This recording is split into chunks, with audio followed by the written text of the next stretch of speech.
नमस्कार बच्चों, मैं डॉक्टर पूनम जोशी, सह आचार्य संगीत वाद्य। बच्चों, पिछली 2 वीडियो से मैंने आपका पेपर 9th के जो विषय लिया है वो है राग परिचय। तो उसके अंतर्गत पहले दोनों पार्ट में, फर्स्ट और सेकंड में, मैंने आपको विभिन्न रागों की जानकारी दी, जिसमें मालकोंस, चंद्रकोंस, तोड़ी और गुजरी तोड़ी पर हमने चर्चा की। आज इसी क्रम में हम राग जोग और जोगकोंस पर चर्चा करेंगे। तो पहला जो राग मैं ले रही हूँ वो है राग जोग। जैसा कि आप जानते हैं कि जोग जो है बेटा बहुत प्रसिद्ध और प्रचलित और एवं बहुत अत्यंत सुमधुर राग है। जहाँ तक इस राग की ठाट का प्रश्न है, यह राग उत्तर हिंदुस्तानी के जो भातखंडे जी द्वारा वर्णित 10 ठाट हैं उनके अंतर्गत नहीं आता है, क्योंकि भातखंडे के लिए जो 10 ठाट बताए हैं उन्हीं के अंदर हमारे सारे रागों का वर्गीकरण हुआ है। इस दृष्टि से देखते हैं तो जोग जो है उन 10 ठाटों के अंतर्गत नहीं है, और दोनों गंधार लगने पर भी राग जोग को खमास ठाट के अंतर्गत रखने का जो हमें कारण दिखता है, उसका आधार ये है, हम मान सकते हैं कि इसका आधार राग तिलंग है, क्योंकि जोग जो है वो तिलंग अंगल का राग माना जाता है, और चूंकि तिलंग जो है वो खमास ठाट का है, इसलिए विद्वानजनी से भी इस राग को भी खमास ठाट के अंतर्गत मान लेते हैं। इसमें लगने वाले स्वर हैं दोनों गंधार, यानी कोमल और शुद्ध दोनों गंधार लगते हैं, एवं निषाद इसमें कोमल लगता है। निषाद के प्रयोग में भी इसमें हमें देखते हैं कि विद्वानों में थोड़ा मतभेद मिलता है। कुछ गुणीजन इसमें दोनों निषाद का प्रयोग करते भी दिखते हैं, और पर वर्तमान समय में भी जो प्रचलन में है और अधिकांशतः जो है इसमें सिर्फ कोमल निषाद का प्रयोग करते हैं। वर्ज्य स्वर इस राग में रे और ध, ऋषभ और धैवत इसमें नहीं लगते हैं, इसलिए इस राग की जाति ऑडम मानी जाती है। वादी स्वर इस राग का पंचम और संवादी सड़क, यानी प वादी और सा संवादी मानते हैं। गायन वादन समय रात्रि का दूसरा प्रहर माना जाता है।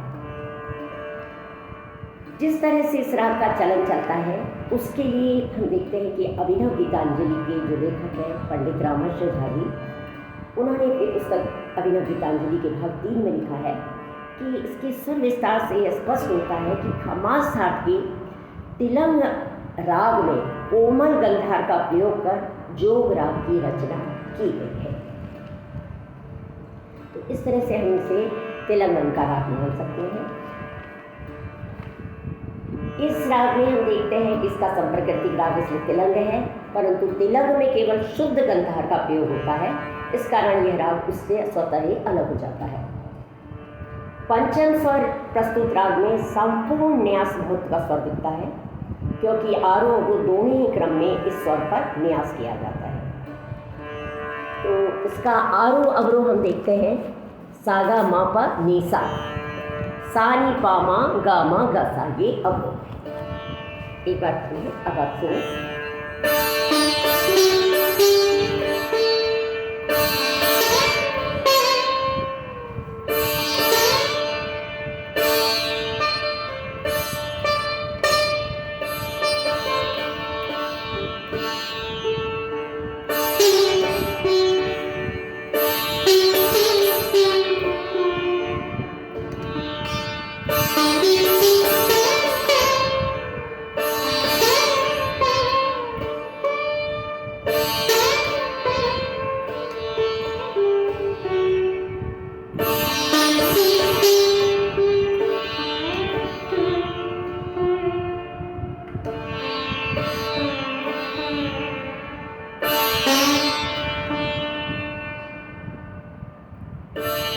जिसका ससु में चलता है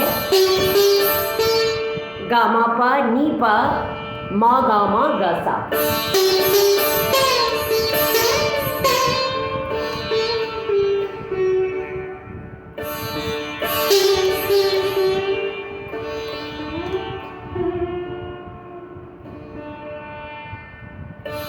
एक बार पुनः।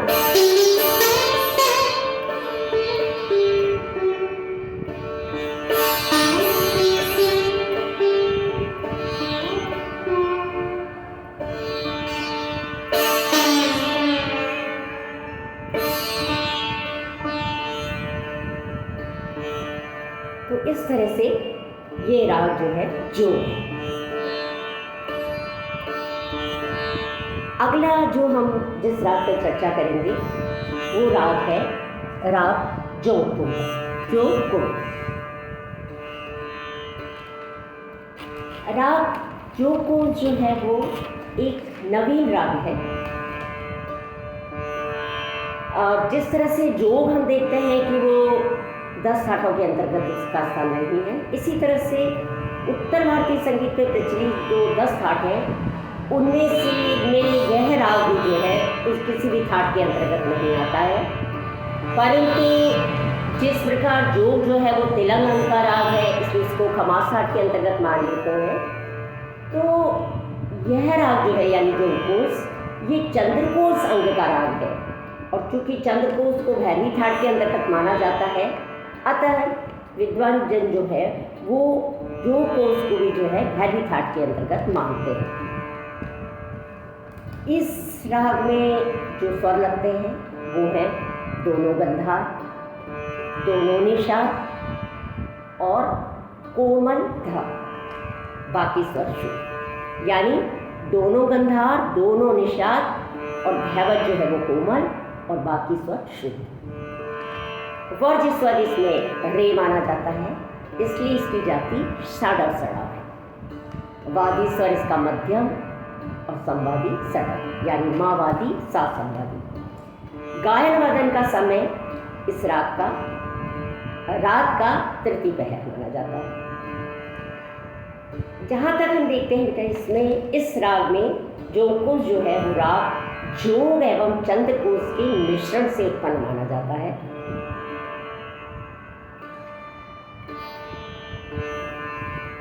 सागा मापा मा गामा गा सा, ये स्वर समूह में जो है राग जोग का दिखता है। सागा मापा मा गामा गा सा और माधा नीसा नीसा गा सा, ये स्वर समूह जो है वो राग चंद्रकोश का है। इस तरह से इन दोनों रागों को मिलाने से, इनके मिश्रण से जोगकोश का आविर्भाव जो है वो होता है। वो किस तरीके से? सागा मापा मा गामा गा सा, ये स्वर समूह जोग का।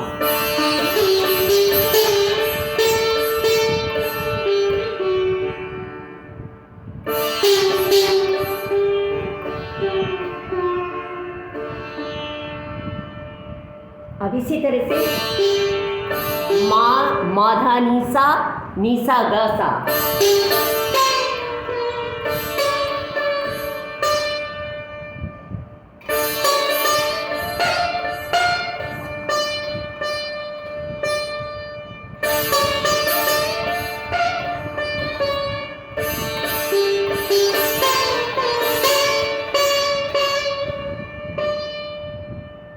ये जो है चंद्रकोश का। तो इन दोनों के मिश्रण से यह राग जो है बनता है। कुछ विद्वान इसे मालकोस अंग का राग भी मानते हैं, परंतु हम देखते हैं कि पंडित रामाशय झा जी जो है उनके अनुसार ही इसे चंद्रकोश अंग का राग मानना ही ज़्यादा उचित है, क्योंकि उनका कहना है कि गंधार के साथ यदि निषाद भी, क्योंकि गंधार तो लगता है मालकोस के सदस्य, लेकिन यदि जो नी है वो भी मालकोस अंग का जैसा होता तो उसे हम मालकोस अंग का राग मान सकते थे, क्योंकि इसमें कोमल निषाद भी लगता है। परंतु इस राग में कोमल नी का प्रयोग ना तो राग जोग के जैसा होता है और ना ही मालकोस अंग जैसा होता है, वरन जोगकोश में कोमल नी का प्रयोग जो है हम देखते हैं कि अत्यंत अल्प होता है, यानी बहुत थोड़ा प्रयोग है कोमल नी का, और वो भी एक विशिष्ट अंदाज से, यानी एक इस तरह से धा नी धा पा मा, इस तरह से यहाँ पर जो है प धा नी धा पा मा, इस तरह से इस विशेष स्वर संगति में इसका प्रयोग होता है कोमल निषाद का।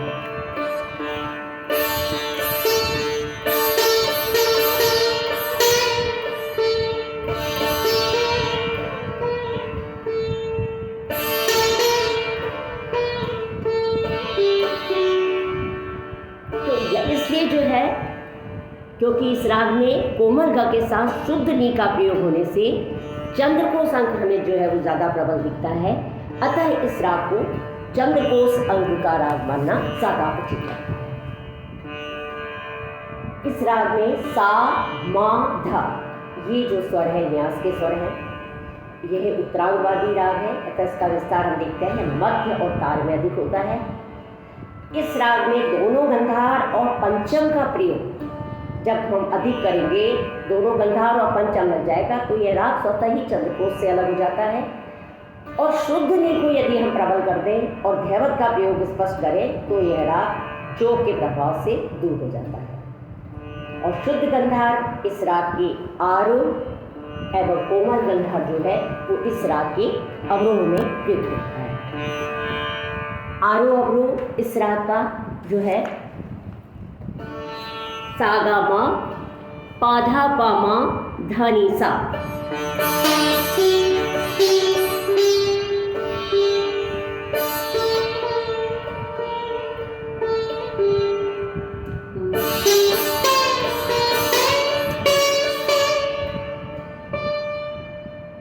फिर से देखिए,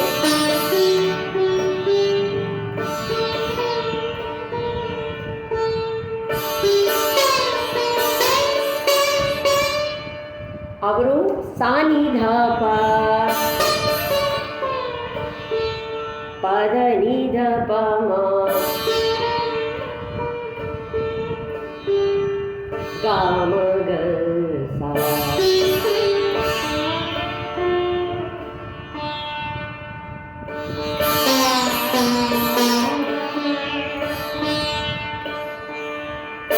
अच्छा चालन है इसका।